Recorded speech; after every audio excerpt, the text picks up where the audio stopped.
There you So, go. so I've known today's guest for about 6 years, although we've not been in touch for a long time. And I came across his profile on LinkedIn a few weeks ago, and it turns out that he writes story-based emails and case studies that build connection and convert for small businesses. And I was like, well, that's definitely in my sort of wheelhouse. So I'm really pleased today to have Mike Garner on to talk about what he does and explore areas of overlap in the work that we're doing. So Mike, it's great to have you here. Welcome. Thank you very much. Pleasure to be here.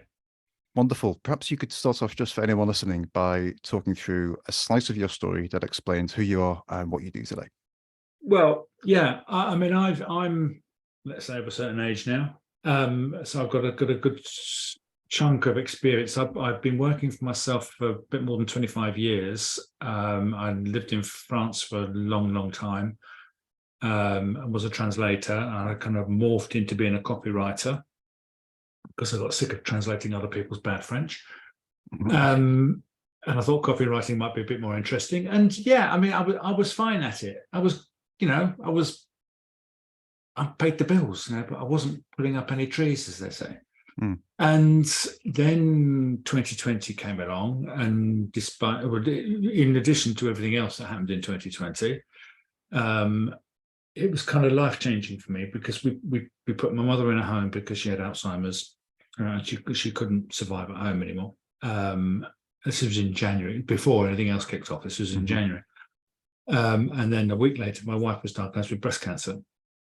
Well, she's fine now, but at the time, and then lockdown happened, and in May, my mother had a really bad fall. She had a bleed on the brain. So basically, she came out of hospital. It was all going off, wasn't it? It was a hell of a year. It was all kicking off. Yeah, she came out of hospital for palliative care, basically, and she died on the 21st of June, which was the day after my wife's 60th birthday. In addition to that, my wife had, but that was planned, she had heart surgery as well. So you go through that 6 months, and you think, okay, now what's going to happen today? And then it's only in retrospect you think, what the hell happened there? And I got to this. That was my point of change, if you like, because I got to the stage where, okay, what do I do now? I'm the wrong side of 60, and my yardstick, if you like, was my mother was 26 when I was born. So that's the kind of, what am I going to do with the rest? And it was basically time to kind of get rid of all the fears and all the kind of hang-ups that I had over the years, and start doing something positive. Now, I've always kind of dreamed of being a writer, in inverted commas, but it'd all been really difficult to sit down and write anything of any true value, but of being myself, as it were. I did. I worked with a writing coach on my writing voice, and I went into this thinking, right, I'm going to be honest with you. I'm going to be vulnerable with you. I didn't reckon she'd dig out all my shame as well over the past. And I say that kind of completely openly now, because it was salutary. It was hard going at the time, but my God, I feel better for it now. And she got me writing. I wrote 20,000 words in 3 weeks. And it just kind of went gushing out, because she said to me the most important thing that anybody's ever said to me, and I will never stop telling anybody that wants to write this: just because you write something down does not mean to say you have to publish it. Yes. And that is liberating, because we get so hung up about oh, I've got to sit down and write, and then I've got to get it out, and people aren't going to think it's very good and everything. And the thing is that we all know that writing, and particularly copy, doesn't come out perfect straight away. It always comes out wrong. Or if it does come out perfectly, then you're dead lucky. It comes to me perfectly at 4 a.m. in the morning, but I'm not in a position to write it down. Exactly. Yeah. Or in the shower. That's the other great one. Yes. Oh, the shower is the perfect one. Although you can buy notebooks that work in showers. I have done that. I have done that before, yeah. Or you get these chalks that you can write on the wall. I think they're meant for kids, but works for copywriters as well. Yeah, there's so basically I started writing with no particular aim in mind, but then kind of very quickly thought, right, I'm going to write this book now. And it started off as a memoir for me. And I'd actually read what's his name's My Life in Advertising. I've forgotten his name now. Claude Hopkins. Oh, right, yeah. Which is his memoir. And I'm not comparing myself to Claude Hopkins at all, but it's a wonderful book about how he kind of grew up with his mother and everything, because I don't think he had a father, and then how he kind of basically revolutionized advertising. And I thought, I'm going to do that. I can because I can weave bits of copy into it. Because I always thought the ideas I'd had for a book before were all about copywriting and things, and I didn't really want to write a book about copywriting. No, there's plenty of them out there, and who wants another book on copywriting? And I didn't want to write it. So All the best ones are about 60 years old anyway. yeah, it's so I just kind of started writing, and then I started writing about other people around me, because I've done face-to-face networking for years and years and years. And I started talking about the business owners around me, and then kind of moved into the US, and I spoke to some heavy-hitting copywriters in the US. And I got this corpus of work, basically thinking, these are people I've written about, people that you've never heard of. But they are all superstars in their own right. These are, and I called it stories that matter, the everyday stories of extraordinary business people. And what I mean by that is that these are the stories of people who are, if you want to read the rags to riches stuff, go and read your Dragon's Den, go and read your Shark Tank stuff, and you'll learn stuff from books like that. But when it comes down to it, we can't relate to that kind of success. I don't want to, a couple of zeros might be nice, but I don't want to be a gazillionaire, and I don't think most small business owners do. What this is about, what I think is really important is the people that are basically trying to earn an honest crust, and in their own way trying to make the world a better place. So that's really kind of what fires me now is these stories have to be told. I think that's really important. I think that's how the world will change, by people living that, and people also feeling empowered by it and feeling that they can do that too. I think it is moving slightly that way now. There is a movement, because the technology helps us do it. Obviously, YouTube is awash with channels of people just trying to live their, it sounds trite, but it's trying to live their best lives. And best of luck to them. They will find an audience. That's another one of the advantages of technology now, is that even there's going to be an audience for you, and even if you're really, really obscure, and you wouldn't, but I've gone down so many rabbit holes on YouTube recently that how is this a thing? But these people have got hundreds of thousands of subscribers. I sometimes think I'm in the wrong line of work, but yeah.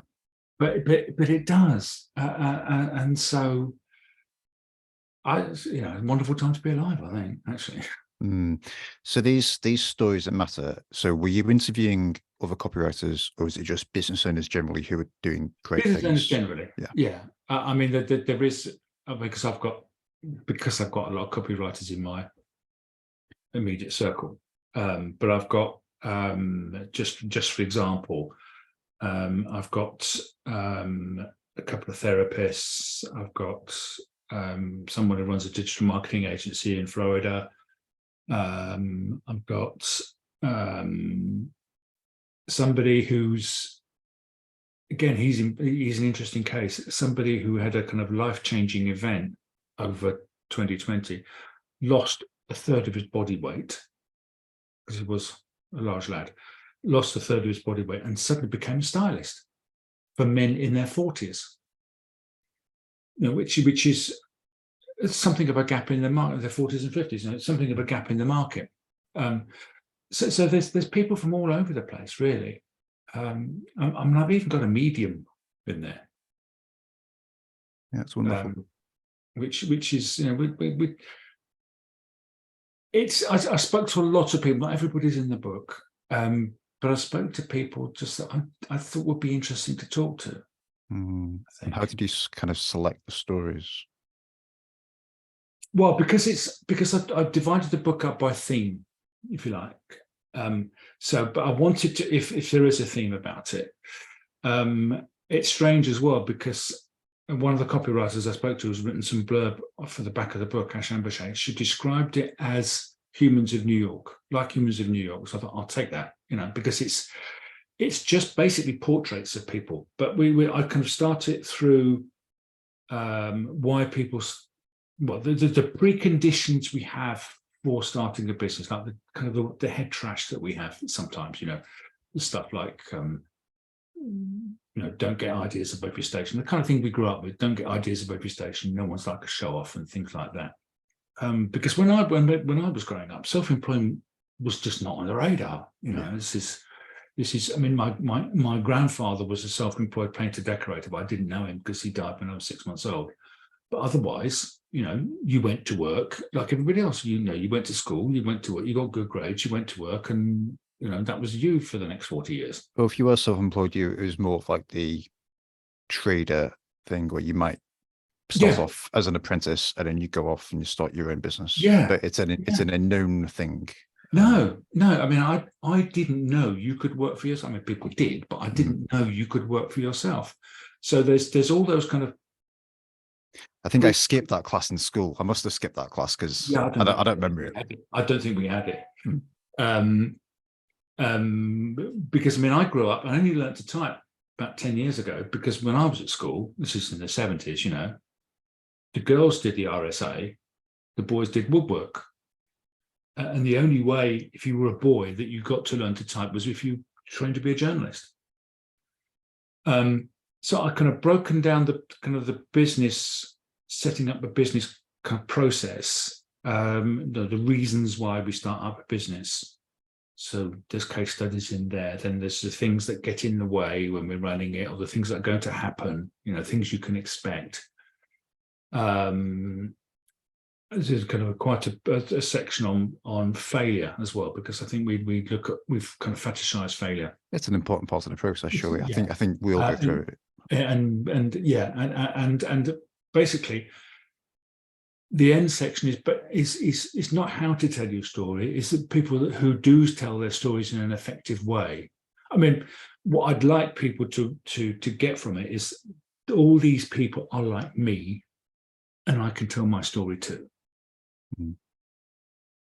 No, and I think it's, well, like I say, I mean, I think it's just incredibly important. But I think it's shining the light on a transformation that somebody reading that could make and realize that they can not only tell that story, but they could start a business that supports their lifestyle in a different way. Exactly. Yeah. Well, that's the next thing along. I mean, it does involve a certain amount of reflection and a certain amount of, dare I say, getting over yourself. Because I think the thing that I realized, what was really important for me was that I realized that I had a story to tell, because we all think, why would anybody care about what I've got to say? Little old me, I've done nothing spectacular in my life. I've always had the opposite impression, but my wife says I'm a raving narcissist, and she's probably correct. So well, I think I'm the exception, not the rule. There's an example I love to give, and it is kind of, this is a kind of story that's well out there. But Neil Gaiman, I don't know if you know this story. You know the one I'm going to say, he's no slouch in terms of achievement in himself. But he was a reception of the great and good. Apparently, just people achieve big things in their lives, and he got talking to this old guy. Whose name was also Neil, so there was a kind of affinity, and they were just talking about the things they'd done. And this other guy said, "No, I haven't really done anything very much. You know, I just went where I was told to go." Yeah, that other Neil was Neil Armstrong. So if Neil Armstrong can feel that kind of thing, what have I done in my life? Well, I think there's hope for us all. I just had a flashback to when we had Vicky Fraser on the podcast a few weeks ago, and she was saying that Jason Bird said something similar. That he's like, "Well, I've not really done anything interesting." She was like, "Well, two separate women tried to stab you." Yes, yes. He's had a full and a full and varied life as old Graham. Yeah, that's great. But seriously though, we do think that the lives that we lead are kind of banal because they are our lives. There are what we go through from day to day. So we tend to think, well, everybody else has the same thing. Not that Question that I always get from clients is like, well, that's fine, and eventually they understand that yes, they have a story to tell, and that it can build trust. But then the question that I get most often is, well, how do I make that relatable to the person who's looking to hire me, basically? Well, that's where audience research comes in. That's where knowing your customer comes in. The image that I always like to give is you have it as a Venn diagram. So you've got your audience on one side with your, I hate to use the word ICA because I'm going off ICAs completely, but with their worldview, if you like, what they think about the world. Then you've got you on the other side with all your stuff and what you bring to their table. And the bit you talk about is the bit in the middle. Beautiful. It's where the two overlap. It's not about talking about you all the time. To some extent it is. But it's about how your experience of the world relates to your customer. It's about empathy, isn't it? Because then they imagine being in your shoes, but they relate that to themselves and perhaps to a situation that was relevant to them. Or it's the old copywriting thing about during the conversation your prospect is already having in their heads. And the old kind of nodding syndrome where it was Robert Collier that came up with that originally, I think, wasn't it? It probably was, yeah. It was someone like that. It was someone of that generation anyway. But it's kind of when you go through your sales argument and someone agrees with you at each stage, oh yeah, I can relate to that. That sounds like me. And then because then there's no sale at the end. It's just a where do I sign? Yeah. I think the argument that I've often put forward is that I tend to work with people where there's potentially, not always, but potentially quite a big gap between people first stumbling across you and the point at which they're ready to join the high ticket program. So then it's all about trust. Like it's all about know, like, and trust. Like surely you have to be telling your personal story. Otherwise you're a commodity. Exactly. Yes. And if you're building up a relationship, you're telling your personal story, but you're also hopefully surreptitiously in a way telling theirs. And I don't think your personal story is the first thing you lead with, but once you've got someone's attention, then it's sensible to introduce it. You don't even need to personalize the story, in the sense you don't need to make it about you. I mean,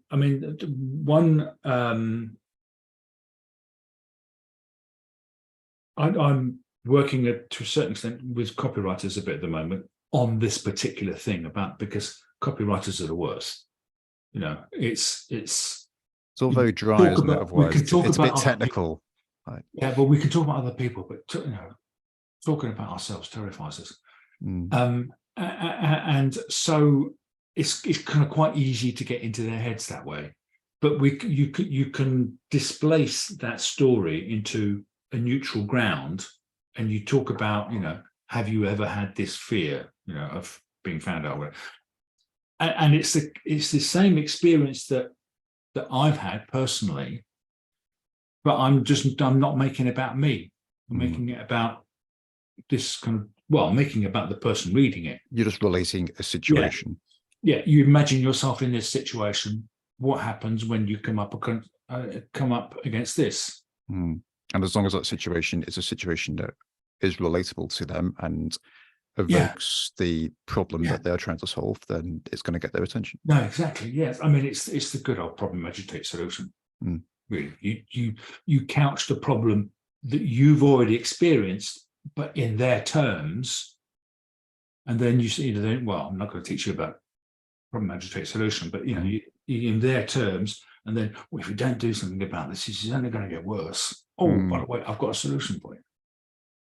I have a feeling, looking at my own writing, that the agitate, I don't know if this is always true. I feel like the agitate is sometimes a bit weak, although often when I get Americans to critique it, they go, I think, quite heavy on the agitate, to the point where we're kind of agitating people perhaps a bit too much. So there's maybe I've been working too much with Americans recently. Yeah. And it's the same for then when you introduce the solution, like obviously there is a cultural difference where in the States you probably go very hard with the solution. Yeah. I don't know that works so well in the UK. So I don't know. It's just an observation. I suspect it's because Americans expect to be sold to, whereas we're kind of a bit more British about it. I mean, obviously we know we're going to be sold to. We're a bit more standoffish about it. Yeah, it's difficult to explain exactly what I mean. I like to be sold to by someone who I think is interested in me and is actually listening to me and has my interests at heart, and someone that I actually trust, and that's someone who ultimately knows better what I need than actually what I need, because they're the experts about the problem that I'm trying to solve. I've had that not many times, but the coach that I worked with when I coming out of COVID, who turned my life around. When I originally read her sales page, I thought, you have been burrowing around in my head. You know exactly what I feel, and I'd never spoken up. I was on a list, but I'd never actually spoken to her then. And I don't think that has ever happened to me previously. I'm not sure it's happened since either. For someone to kind of relate so much to what I wanted, because she really was telling the story that I was telling myself. I think when you read something like that, it gives you, like, I had a guest on last week who was talking about, it almost creates this vibration that's like, oh, actually this really resonates. Yeah. And I think that's probably happened to me a couple of times in the last week where I realized, oh yeah, I really do actually. There's one thing that I'm looking at that it's a fairly expensive mentorship program, but I'm like, I think it does make sense. I just need to find ways to make it work. But the messaging, the problem agitate solution is making me think, yeah, it's definitely right. I'm in the same kind of thing at the moment. It's not eye-wateringly expensive, but it's pretty expensive. Yeah. And in theory, I can't afford it. But you've got to push yourself with these kind of things, because that person has your best interest at heart. And the conversations I've certainly had recently, I know very much that, So actually, British people do desperately want to be sold to, but we want to. We have some caveats on it in terms of we trust want and surreptitiously, perhaps. Yeah. I was just thinking of a builder that we had around last year, and he was like, "Well, what do you want to do?" I was like, "Well, I was hoping that you'd be able to tell me, but." That was I'm not very good at imagining things we could do with the house, but no, that's not the kind of thing. It's not the kind of thing. Well, he was like, "Well, I'm not an architect." I was like, "Well, oh." Builders aren't necessarily that good at sales either, though, are they? No, they're really not. No. I had a builder in my house for the last 2 years or so. Yeah, no, but it's. I think the whole story thing is moving more and more into a sale, because the kind of the 80s and 90s, or even before then, version of selling, pile them up and sell them cheap, as it were, and people just sold on features and benefits. No longer works. No. People are too Not skeptical. for really high value stuff. High value stuff, yeah, but general stuff, because there's so much more information about. You just got to go and look at Amazon reviews. Yeah, well, you can get anything on Amazon with next day delivery. So with all the features Yeah, and but benefits also that you want. just because I say my product is the best thing you're ever going to have, well, yeah, just because you say that, that's fine. But let's go and see what everybody else who bought it says as well. We have more options for buying and way more reviews to Yeah. verify is this legit. Yeah, because 20 years ago, you might ask your mate or something, or you go and see your neighbours, have you bought this or no? But now, there's hundreds and hundreds of reviews out there. So, which is another question. Are you writing stories? So you say on your website you're writing stories on the case studies side as well. Is that more like a customer story or a story about a customer that is used? It's the customers of my clients, right? Yeah, as it were. Which is a lot of case studies are pretty formatted in the sense that they're the traditional hero's journey arc. We had this problem. It was really bad. Most case studies are dull. Yeah, and I'd love to find a way to spruce them up. I think they work better, but then you need a big budget on video. More as making a film rather than kind of talking head type video. I mean, making a kind of a movie type thing. But then we're talking kind of a different level of budget. Yeah, I mean, potentially. I had a client a few years ago who did it was effectively crowdsourced video, but for making kind of corporate video like that. Okay. On the basis that everyone has a phone, so you brief people on the videos that you want them to capture, and then they provided like an editing suite where people would upload those videos into a single place, and then you can edit it, add music, sort of craft it into a story. But there's also a kind of a real thing to it as well. And it's not because the videos aren't going to be as polished. Yeah, because it's a bit shaky, but that's what makes it. But it's real. That's what makes it real. I remember 10, 15 years ago, back in the days when I was a translator, I actually, this is going to date it. I translated the annual report of the financial arm of the French post office. And rather, annual reports, again, are something else that are really dull sometimes. But rather than having the stock photos, they gave all their employees throwaway cameras, which dates it. It must have been at least 15 years ago, actually. And they got all the employees to take pictures of each other.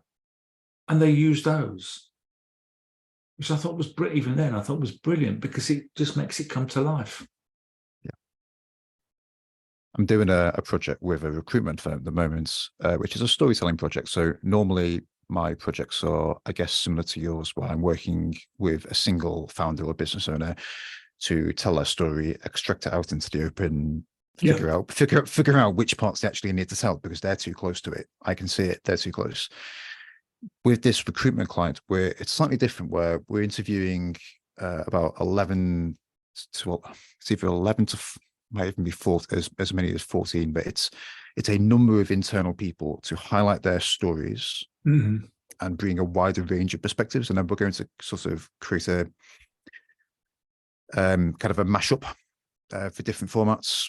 It's interesting that, isn't it? But it's the same idea of what you would do with the video, but for what you just talked about with the images, it's a similar concept. What I find what I like doing. I mean, I tend at the moment to work with solo business owners, so it's easier to know. I haven't really tried this with kind of a business with more than one person.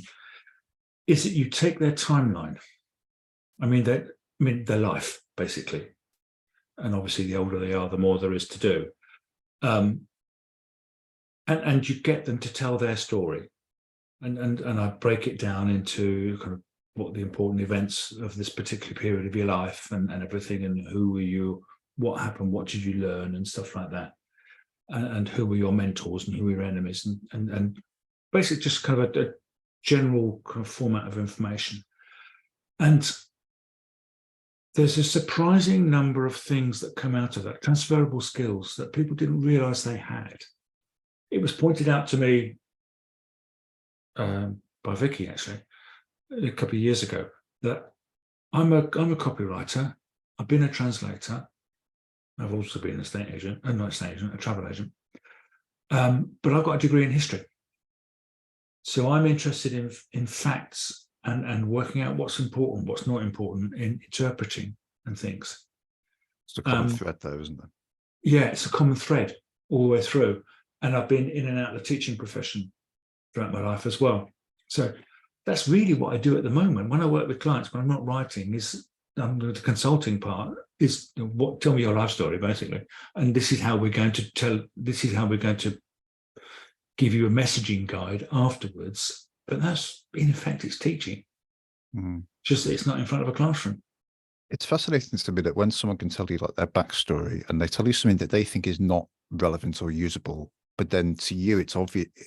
It's not obvious, but you can see the thread running from one to the other, and then you just tell it in a way that relates to the offer or to the product, and it is usable. It's just not as I've obvious just on first finished glance. working with a copywriter in the US who has been on the stage since she was 6.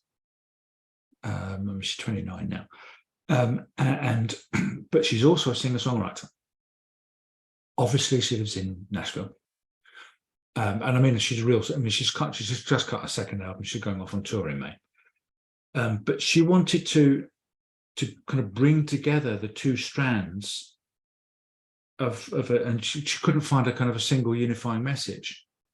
And we did kind of quite a long piece of work together, but it just came out obvious that the creativity that goes into copywriting and the creativity that goes into songwriting is exactly the same. You're still telling stories. So we worked out relatively complicated messaging strategy for her, but it basically comes down to that we are all we're all creatives. I think so. All artists, deep down. We're all artists. It's just that we do it particularly in different ways. And you know, that's kind of a. I wouldn't have it any other way. It astounds my wife when I tell her that I'm, in fact, a creative and an artist, and she's like, "But you can't even do Pictionary. You draw stick men." Oh, and me too. I'm like, well, that's not my outlet. So no, but drawing is something you can learn. Yeah, it is. Yeah, I have to hold my hands up and say I've never made any serious attempts at. No, nor have I. No, I kind of like to. It's like playing a musical instrument. I mean, I'd love to be able to. I see Sean D'Souza's cartoons, and I'm like, oh yeah, I could learn how to do that, but yeah, no. But we have other talents. You know, that's the way. That's the way you have to look at it, I think. So your superpower is kind of spotting the threads, spotting the things that matter. I think so. Yeah. Yeah, I think so as well. So is it the case that when you're exploring someone's story, that the really powerful stories are not necessarily the things that they thought of as being really powerful? Oh, completely. Yeah. I mean, a lot of people have big life events that, how can I put this? I mean, sometimes they are really relevant. There's a couple of people in our book that had some quite tragic events, actually, but they kind of based the rest of their lives on those events to turn them into kind of good things. But I think we are kind of formed by past events in the ways that we don't always realize. It's not always obvious at the time. It's only in retrospect and with the actual time to push pause and think about it, and ideally explore it with someone else who you can talk to about it. I think to some extent it may, I mean, I may be talking out my backside here, but it may be a question of age as well. And I can say that, you know, I'm from the height of my 64 years. Would I have thought that when I was 34? Would I have that kind of insight into my life? I'm not sure. I might have needed, well, would have needed somebody else to tell me. Whether I'd have accepted it is, well, perhaps because it was just me, I don't know. But I do work with, a lot of the people I work with are kind of 30, 40 somethings. And I suppose by the time they get to me, they've already made that move intellectually. They've made that move. Something's got to change here. And I don't know what it is. Yeah, that's probably it, actually. They've made the first move, and they've come to me for help. Yeah, that's probably more the case. Yeah. Interesting. Are you doing anything at all with ChatGPT? I'm looking at it at the moment. I'll be interested to get hold of GPT-4. It's you can get it on the paid subscription at ChatGPT. Yeah. It's a research tool. Yeah. I wouldn't let it go anywhere near the output writing. No, but if it's great for coming up for ideas. Yeah, I agree. Because it's a mashup of everything that's happened before, and it can't do creativity, and it can't do empathy. No, either. No, I think we're all in trouble the day that it can do empathy. Once it starts being able to do empathy, I'm hoping by the time it does empathy, I won't be working anymore. Yeah, I will be off this rock by then. Yes, because then we are in trouble. Yeah. That said, I heard Gary Vee was saying something like, when the plough was invented, farmers didn't go out of business; they just changed their jobs. And for every new kind of technological advance, we're still waiting for television to replace radio. Yeah, the horse hasn't gone away. No, the horse hasn't gone away. It's just it's got a different. It's got a different function. Yeah. And I think with AI, we'd be stupid to ignore it. That's pretty much my assessment. It's funny. So I spent this afternoon. So I have a kind of an interview process with clients, and then I go through those interviews. I'm trying to figure out where can this actually help me. I haven't worked on it yet either. I'm thinking so. Webinars and things, and yeah. Because it's very early days. I mean, we've only really been talking about GPT-3 in the kind of a wider audience for 6 months or so. I mean, obviously the tool's been around for years. Yeah. It's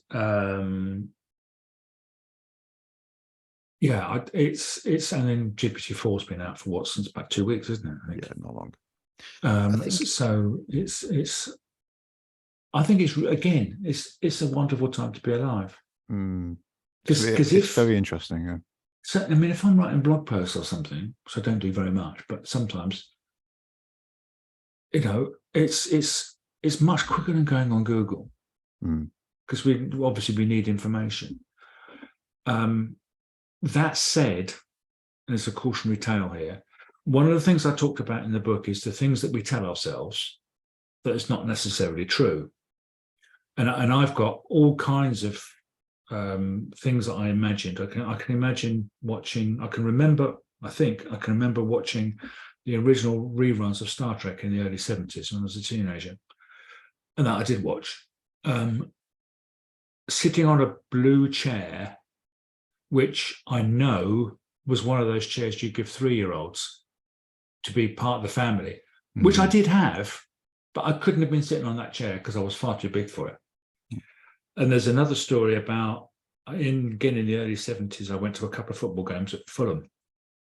And at the time, it was the coldest ground in the country because they didn't have the bit over the Thames was open. Big open. And it was a wind tunnel, basically.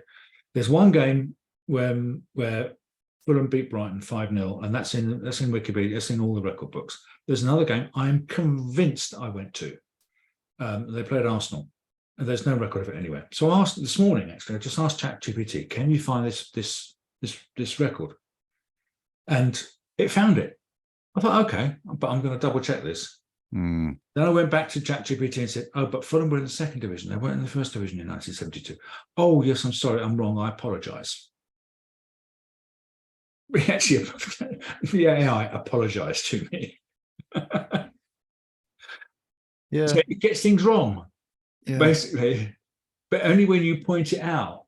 Mm. You know, it's so I wouldn't necessarily rely on it for facts either. No. I have a whole section of my brain dedicated to old football results, so I currently trust that more. That's a longer conversation we can have another time then. But yeah, I mean, my stance at the moment is that I am not wedded to writing the words. I am wedded to doing the thinking. Yes, yeah, I think you're right there. I'm long term. I don't think I'm wedded to the words either, apart from. I mean, ultimately, the responsibility for the word stops with you. So you can't abdicate it. No, or it depends on the kind of work I'm doing. But I've got another book in my head which I'm going to write, which obviously I'm going to write. But even then, it's a book about language and about foreign languages that I want to do. I'm going to start with academic research. Now, previously, I'd have gone through on JSTOR, I'd have gone on any number of kind of search engines for academic research, but I can actually circumvent that to some extent through ChatGPT because it can find me the research. Then I'd obviously have to go off and read the papers and things. You could ask it to also summarize the papers for you. Yes, you can. Yes, yeah. You're right. Yeah. Although I'm not quite sure how it works because there's a token limit. I know that it's the token. Yeah. So this is something that I'm trying to figure out. What I want to do is basically pump a whole load of content, which I think you could do at the moment, but you'd have to do it through the API, and it's a bit complicated. But yeah, but the idea would be to pump, say, your body of work into ChatGPT and have it output things based on what you've written in the past. In an ideal world, yeah. In an ideal world, yeah.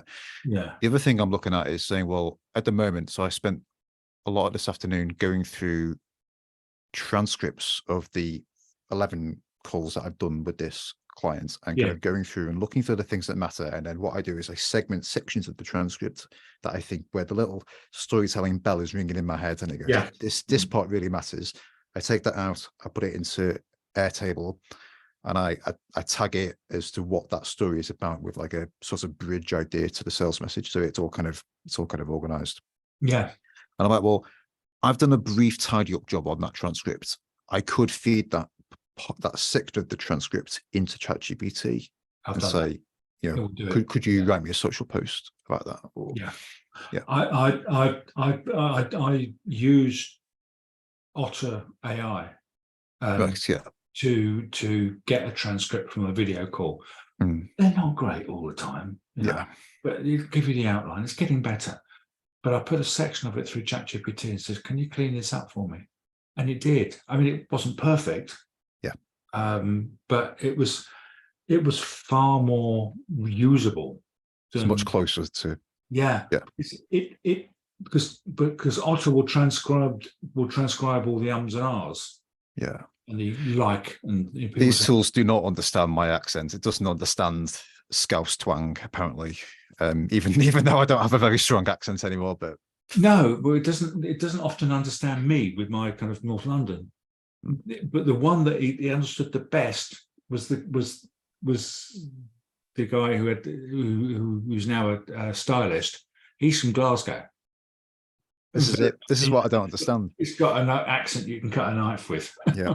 So I have no idea. It's very strange.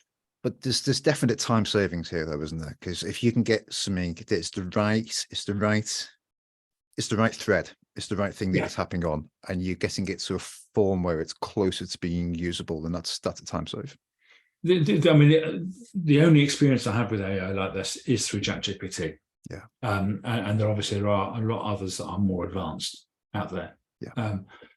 But I think it's what everyone says, really. It's a question of the kind of questions that you ask it. It's quite sensitive. It's got quite a fragile ego. So if you, for some reason, it's like having a junior, a very efficient, very junior copy assistant. It slash is researcher. But you can tell it you are an expert in this thing, and what would your advice be? So if you stroke its ego a little bit, it'll give you better results. Which I think is interesting. But it's also that what a lot of people don't realize is that it can remember the previous thing it's done. So it'll give you those and say, well, Mark, can you expand on this, or what about that? It is a conversation. That's why it realized that when he got the Fulham Arsenal thing wrong, I just said, yeah, but that couldn't have happened because Fulham weren't in the same division at the time. And it had already given me the dates and the scores of all the games between Fulham and Arsenal between 1970 and 1973. And it's quite a big thing to get wrong. And Fulham were relegated in 1968, and they didn't come back until the early 2000s. But it got it spectacularly wrong. Yeah. Which I thought was really interesting. Definitely. Yeah, but I mean, like I say, it's useful for concepts. I think so. But again, to be checked. Indeed.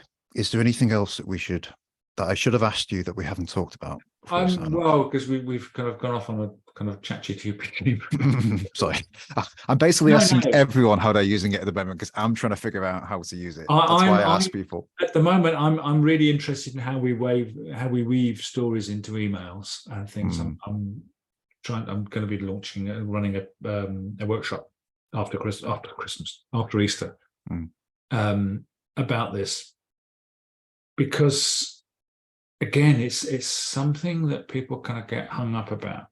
I think people generally get hung up about telling their own stories because perhaps it's a very self-conscious thing to do. Yeah, it's self-conscious because they were told when they were, I mean, whatever generation, we were told, no one likes to show off. I mean, I can, I think we were all told that, weren't we? Don't put your head above the parapet, or don't set your hopes too high. That way you won't be disappointed. And all that's kind of those creativity killing things, because we have all the creativity knocked out of us as kids. And I've got a 3-year-old granddaughter at the moment. She's in peak creativity. The kind of stories that she invents on her own, you can just listen to it. But as we grow older, it's kind of knocked out of us. The worst thing a parent can say to a child is, don't be silly. And they come up with, when a 5-year-old comes up with some kind of fantastic, in the literal sense of the word, idea, and I don't know, I can't think of an example off the top of my head now. They want to go to the moon or something, or, what happens if, oh, don't be silly. Because that's the kind of thing parents say. But you can crush a kid like that. You can crush their creativity like that. I think we need a generation of creative, empowered humans, and I think we can't just create that, but I think we should do everything we can to try and support that. The school system kills it, to be honest. Ken Robinson was right. Is it because our school system is basically a conception of the 19th century. And it was made to create factory fodder, or it's made to create workers and obedience, basically, without kind of over egging it too much. Start at this time, you leave at this time, you stay for 5 days a week. Yeah, and that's why people lost their minds over COVID and people working from home. Well, because there's a complete lack of trust. And someone who is creative, someone who has new ideas, is obviously disruptive. And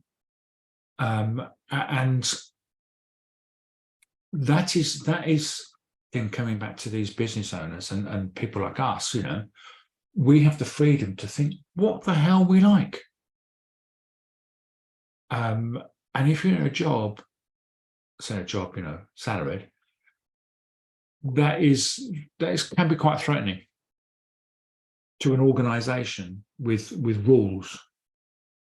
And it's creativity like that is really difficult to foster in a real way. I mean, try to take some of the good things that have happened over the last few years, but maybe that is perhaps changing slightly. Oh, I think it is, yeah. And certainly in the last... No one can now say that you can't work from home. No. Well, some people will try. Yeah. But it's that cat is out of the actual bag at the moment. Mm. I mean, even a silly example, perhaps. My wife just got a job in a major supermarket, let's say, working in an office, you know, doing payroll and things. And there's going to be times, particularly at Christmas, where she won't have to go into work. She can do it all from home on a computer. Because why drag people in at Christmas when you can do it at home? Yeah, great. It's so the whole landscape is changing, and I suppose I've kind of got used to working at home. I've been doing it since 1996, so you know it's been a few years. So I couldn't imagine going into an office now. I don't think the school system's going to change fast anytime soon. No, well, I mean, my son Hugo's 5, and I've been saying to him, all you need to learn from school is to read and write. Once you can read and write, you can do anything you want. Yeah. And just keep encouraging that creativity. It's the best thing you can ever do to tell them. My client in the US, it was kind of birthed in stories right from as long as she can remember, you know, and she did poetry, she did all kinds of things. She was on the stage. She eventually became a singer. Because we all have these things that we have to get out, these stories we have to tell, but we suppress them. We kind of hold them in because we don't think people will be interested. I think there's a night and day experience where people finally do tell it, and maybe they tell it in email, maybe they tell it as part of a presentation that they're giving at a breakfast meeting, and it creates this empathy. And people come up to them afterwards and say, I really enjoyed your story. It really resonated with me. It reminded me of a time when I did this. And it's only having that night and day experience where they go, oh, I need to tell my story. There have been a number of times when I did face-to-face, back in the days when I did face-to-face networking, and I stood up in front of a group of 20 or 30 people and told a story which was sometimes quite personal. And people came up to me and said, that really resonated. I mean, I've had a couple of people in tears, actually, because that really resonated with me. And because it goes beyond business, this. It's almost a question of agency. One thing that human beings lack is kind of perceived control over their own lives.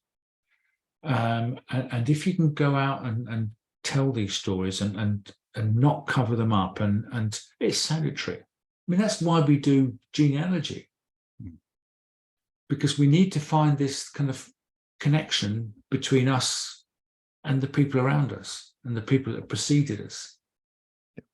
I mean, I found out that I had a great uncle who was killed during World War I, right at the end of it. He enlisted when he was 18. He'd never been talked about. For years, I thought my grandfather was an only child, but there was 4 siblings. 2 didn't make it past the age of 3. And there was 9 years between the 2 brothers. And I thought it was a long time because they were born in the 1890s. He was born in the 1890s. And it was only because my grandmother told my mother, who told me, that I went off looking around the genealogy sites, and I found it. And I could tell my father that he had a great uncle that he never knew. you know, I'm and sure everyone's got a war story like that. Like, oh, like surely, surely, yeah, a lot of these stories were buried as well, or pushed to one side. yeah, And completely. Well, that one was completely. yeah, You know, my grandfather never told his son that he had a big brother. yeah, like you know, for anyone listening, like you'll probably, if you're in the UK, you will probably have had a relative who was working age, say age between 17 and 30, you know, between 1914 to Oh, completely. Yeah, 1919, yeah, 1918. Now, it's very likely that there will be a story there. yeah. I mean, my grandfather went off to the Second World War. He was in his 30s at the time. But I mean, that was always been, well, which he survived as well. But that's always kind of been up front. But I feel a connection to my great uncle, who I never knew, you know, and it was, I mean, I'm 3 times the age he was when he died now, almost. But I still feel a connection to him and everybody that went before him, everybody that I've kind of found. We as human beings, we need this sense of narrative. So we can kind of connect our past, present, and our future. Mm. I have a feeling that, I mean, the genealogy is quite interesting, isn't it? I think our sense of narrative probably goes back about 4 generations, maybe. You what? So In terms of exploring your relatives and what they did. I've Like, I gone think we can back. think, Yeah, I haven't made it past 1832. yeah, Is when the kind of the public records started. I mean, before that it was all parish records. I've made it back 5 generations. I think I've got one relative who was born in the 18th century, but that's all I know about him. this is the history side coming out, isn't it? And you Yeah. know, when the the Great Fire of London was happening, like you will have had relatives who lived through that. You Oh know, yeah. when the Battle of Culloden was being fought, like you will have had relatives who lived through that. Yeah. You know, Everyone's at some stage is related to royalty. yeah, Some kind of royalty, whatever. Because it starts getting complicated once you get past 3 or 4 generations, because you obviously have 4 grandparents, you have 8 great grandparents, you have 16 great grandparents, and it's kind of yeah, it goes stacks up. Yeah. exponentially from then on. So it's you can, well, you'd never, maybe ChatGPT could do that actually. It's a computational thing, isn't it? Yeah. I suspect you couldn't do it now. You need the logins and everything, but it'd be interesting. It'd be an interesting question to ask ChatGPT. Yeah. Because if you could get into the system and using some kind of AI, it could identify things far quicker than you could. Mm. I was just thinking though, I mean, so my great granddad had his leg blown off at Passchendaele, and that's not a story I hadn't really thought about it. It's not, because it's not my story, it's a story about a distant relative. It's not a story that I would have thought to have told. No, but you could tell it. But I could tell it, yeah. You could. Because you can relate it to something which is, I mean, I relate it to kind of things that are not told, not said in families. You know, mine wouldn't be the only family where things aren't said.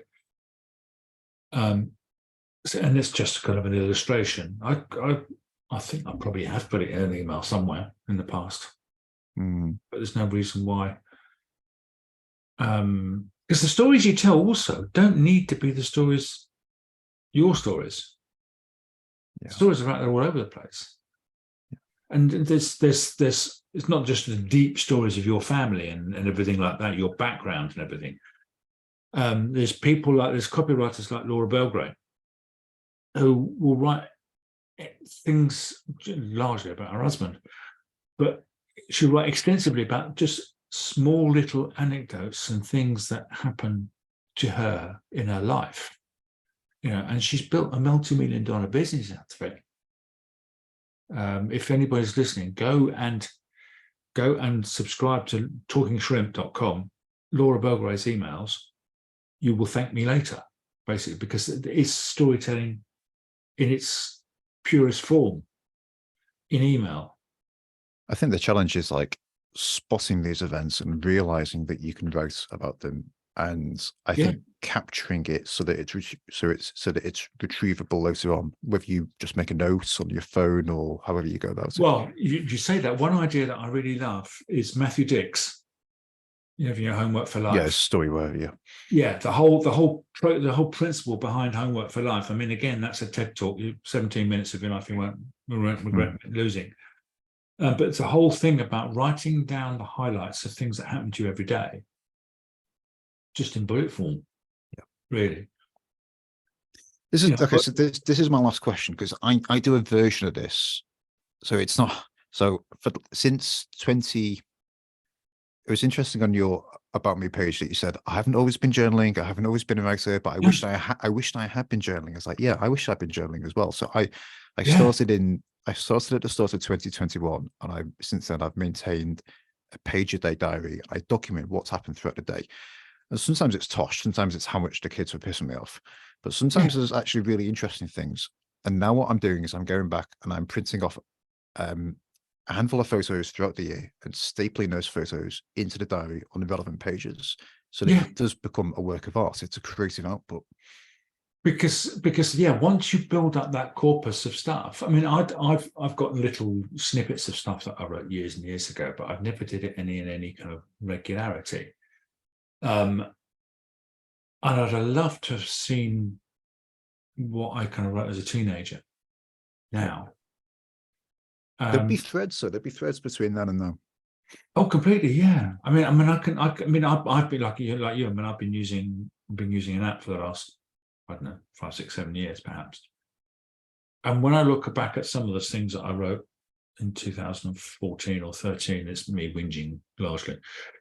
But it's interesting because there's things you forget that happened, and it's only once you build up that kind of body of stuff. Looking back at what happened to you last week isn't going to do you any good. Well, it's not going to do you any harm. It's not going to do any harm, but I mean, it's not going to be life-changing. But you look at that in 10 years' time. It's interesting. And it's the same thing with the gene energy. It's the connection to yourself and the connection to your story. And your relationship to it in 10 years' time will have changed slightly as well. Oh, completely. Yeah, completely. But that's not a bad thing either. No. Hopefully you'd be able to stand back from it. This is kind of coming back to when I was first writing stuff down, stuff that I was embarrassed about. And sometimes there's stuff that'll stay on my hard disk for the rest of my life. But there's stuff that I think, actually, that's not so bad. And because the sheer fact of writing it down in a journal or however you do it, it gets it out of your head. Where we all have things rattling around in our head that can become quite toxic sometimes. So you get it out, and it's as though you told somebody. And I think that is, from a mental health point of view, apart from anything else, it's really important. Yeah, it's got to get out somehow, and in whichever kind of clumsy way it comes out, it doesn't matter as long as it comes out. Sometimes quote an author called Kathy Rensenbrick, who describes your story as being like an anatomically incorrect octopus with all of these tentacles flailing around and they're all of different lengths. And by telling your story, you're taming it. You're because if you don't tell it, it's going to flail. It's going to cause all sorts of problems. You're right. And as an antidote to that, I'm going down the YouTube rabbit hole. I think if I can, I'm just making a content map for that now. So you do it as a mind map, basically, with what you want to be known as in the middle, and then there's 4 tentacles, one of a better word, around the outside. These are the kind of the main blocks of things you're going to talk about. Then obviously further down you go, the trees, and the more detailed you get, but I'm going to talk about this, and this. And it kind of, when you're telling your story, that helps you level out the kind of things you talk about. Yeah. Yeah, because I've got a lot in there. I've talked a lot about that bucket this week, and I'll talk about another bucket next week. So I think mind mapping is quite an interesting way of doing it. Sorry? I think mind mapping is quite an interesting way of doing it. It is, yeah. Just I'm as a lists guy, but I do see the value in mind mapping. Yeah, I do as well. But I think that it's as a guide. Yeah. I wouldn't use it as a plan, because I'd throw it into a Trello board because I'm a Trello obsessive. But to kind of determine categories, at least, mind mapping is really useful, because otherwise you're going to get into this kind of tentacular structure, and you can't understand anything about it. And you need a kind of a 95-inch screen just to kind of get it all in. But we're at the end of our time, Mike. So we are, yes. We are, yes. I think let's do this again. Let's have a part 2. And love to. In the meantime, where can people find out details about your book, your workshop, and your website? The workshop, I will give you some links later, but it's because it's kind of it's not a handy URL. It's a bit.ly URL that it's to be frank, it's a Google Doc. I've got a couple of Google Docs. Stories That Matter. No, Stories That Matter is down at the moment. My normal website is hello.mikegarner.com, or otherwise probably where I'm more active is on LinkedIn. Okay. As Mike Garner, copywriter.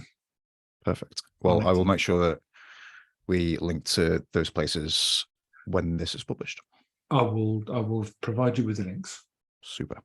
Lovely. Well, thanks for coming on, and yeah, we'll sort out a follow-up call. We will do. Lovely. Great. Cheers, Mike. Cheers.